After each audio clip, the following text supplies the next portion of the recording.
A number of articles have appeared in the press claiming that the last living relative of Adolf Hitler has died, aged 72. The original source of these articles is the German publication Bild. Romano Lukas Hitler may well be the last of the relatives to bear the Hitler name, but he is certainly not the last relative of Hitler. There are at least 5 people that I am aware of who are still alive, the youngest having been born in the 1960s. Romano Lukas Hitler was a recluse. Indeed, he died in 2022, possibly of coronavirus, but it appears that no one realized until now. He died in Duisberg, but spent most of his life here in Goerlitz, bang on the Polish border and the most easterly city in Germany. His ID card clearly bears the name of Hitler. He lived off Social Security, claiming he couldn't get a job with his name. He claimed to be Hitler's great nephew, but in my opinion this claim makes no sense whatsoever, and once more I could do a rant on the popular press not bothering to check its facts, but I'm not going to. Instead, I shall confine myself to explain to you the circumstances of why this claim is nothing more than a hoax. Romano claimed that he was related to the dictator through Hitler's father's brother. He claimed to be the great-grandson of Hitler's uncle. The father of the dictator was Adolf Hitler. He was born Alois Schicklgruber on the 7th of June 1937 in Stronach in the municipality of Dollersheim.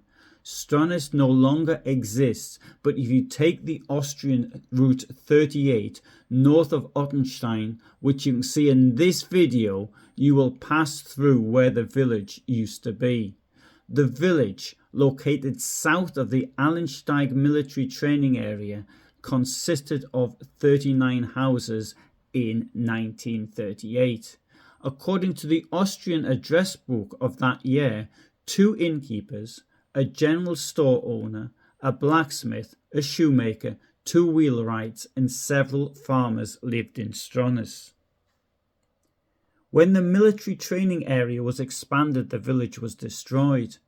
The extension of the military area was originally planned for the 1st of April 1940, but this was extended twice, eventually taking over the village area on the 31st of October 1941. Now, if you're a suspicious so-and-so, you might query why the home village of the dictator was destroyed whilst he was in power. Well, that's the home village of his father. Maybe not his own hometown of Braunau, which got a lot of publicity whilst he was the dictator. In 1842, when her illegitimate son was already 5 years old, Maria Anna Schicklgruber married the 50-year-old Johann Georg Hitler, who'd been a widower for 18 years. Johann Georg Hitler moved from one place to another for his work. He lived a nomadic form of existence, perhaps not very suitable for bringing up a 5-year-old child. Since the child was not officially adopted, even after the child's mother's marriage, his name remained Schicklgruber. Since his mother was penniless and Alois, the son, needed a permanent residence, he was raised by Johann Nepomuk Hitler, who was the younger brother of Johann Georg Hitler, until around 1850 or thereabouts. When Alois Schicklgruber married the 41-year-old Anna Gleselhörer, he was still using his mother's surname. In 1876, Johann Nepomuk Hitler wrote his will and wanted to leave something to his brother's illegitimate son. However, he stipulated that Alois must adopt the name Hitler so that he appeared to be a member of the family. Thus, on the 4th of June 1876, the name Alois Schicklgruber was changed in the church register of the Dullersheim parish to Alois Hitler. Why Hitler and not Hiedler I cannot say, but as the names are similar sounding, this is probably the reason. This name change was confirmed on the 6th of January 1877. Alois Schicklgruber now called himself Alois Hitler, which secured him a little bit of the inheritance. There is, however, no record of a second son having been born, and if there had been during the marriage of Maria Anna and Johann Georg, then the child would have been called Hiedler and not Hitler. At the time of the name change, Johann Georg Hiedler was 84 years old.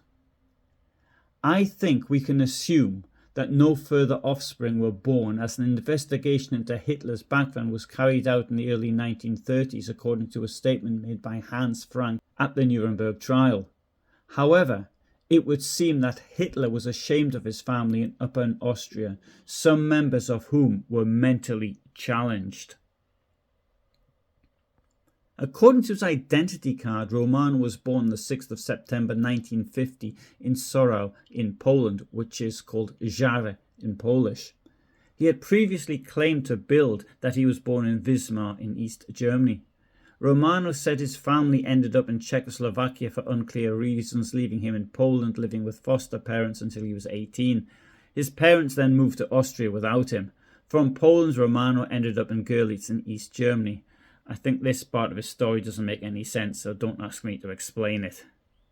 In short, I don't believe his story that he was related to the dictator, but I bet there are a lot more interesting stories like this one. For example, maybe you are the child of Hitler, secretly spirited out of the bunker, or maybe you are the illegitimate puppy of Blondie, Hitler's dog, allegedly shot on the 29th of April 1945, or perhaps you are the dictator himself, who survived committing suicide, being burned in the Chancery Garden, then buried and dug up again several times before surviving a final burning in Magdeburg in 1970 and being dumped over the side of the bridge to the east of that town. Maybe you have been spending all these years living in a bedsit with Elvis Presley. Whatever your survival story and relation to Hitler might be, put it in the comments section, and with any luck, the Sun might get a hold of the story and make you famous. In the meantime, if you'd like to know more about what happened to Hitler's body after he committed suicide, then have a look at the video I did on that. I upload every Tuesday and Friday, and I'm based in Poland and Germany, so if this is the sort of thing that interests you, then please consider subscribing. For the moment, all the best from me. Bye for now.